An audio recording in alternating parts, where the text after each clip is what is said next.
Donnell Gibson. I go by Mr. D. I'm a behavior intervention specialist at Como Senior High School. I'm also the founder of the Gibson Foundation, where I work with at-risk youth,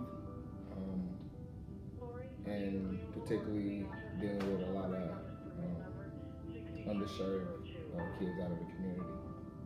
Okay, Mr. D. So, what does poverty mean to you? I believe poverty is putting a person in a specific area where they can't get the needs that other kids get. Adults as well, not just kids, but yeah. So, why do you think poverty is increasing in St. Paul? I think we haven't found our niche in technology. I think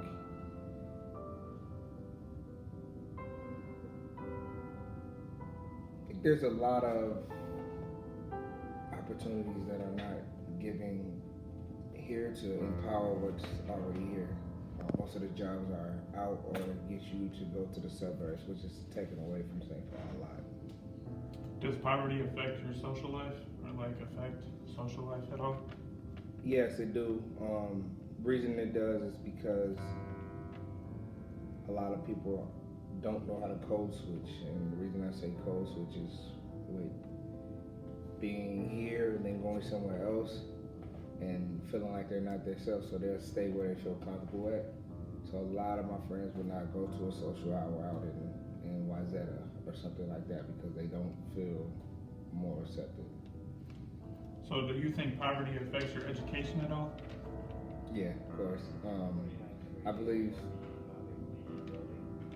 with the lack of resources, the lack of financial stability, it takes away from giving that. A lot of kids are stuck with trying to have a job instead of actually doing a career or actually doing an extracurricular or actually studying for certain things. And finally, what can we do about poverty in St. Paul? I believe if the students make a big enough voice, they'll be forced to have to do what these students need because they're the new wave of what's going on. They're going to carry this country. They're the next line of heroes that are coming out to save the world that we're living in, actually. Okay, thank you.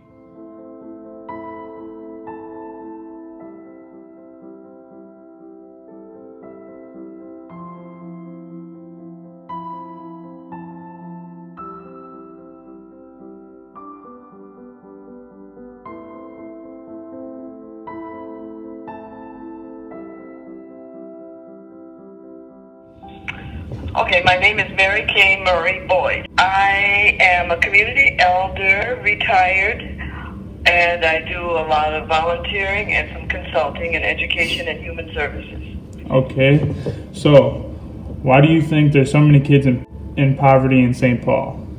I think there's so many kids in poverty in St. Paul because their parents are in poverty, and there's a lot of inequality in terms of access to opportunities.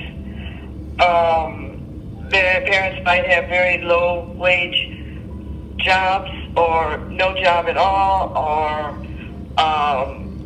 that has to do with the parent and the community, the family side of it. And many of them are from one-parent families where there just aren't enough resources. A lot of kids are in poverty too because there's just not the education that maybe they should get, or either their parents should have gotten. They're not prepared for the kind of work that is open for people to apply to.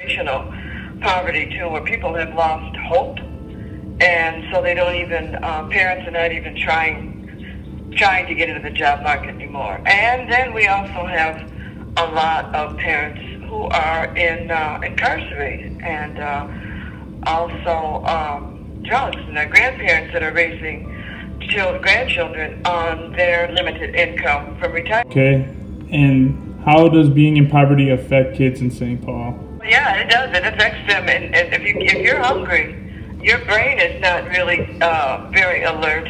And then you're told to go to school and learn, and you don't have a roof over your head or a good meal in your body. That's. Okay, and what can we do to help kids in poverty in St. Paul? One of the ways I think kids need to see people who are working and gainful employment and seeing a pathway towards more success and having more say-so over their life's journey.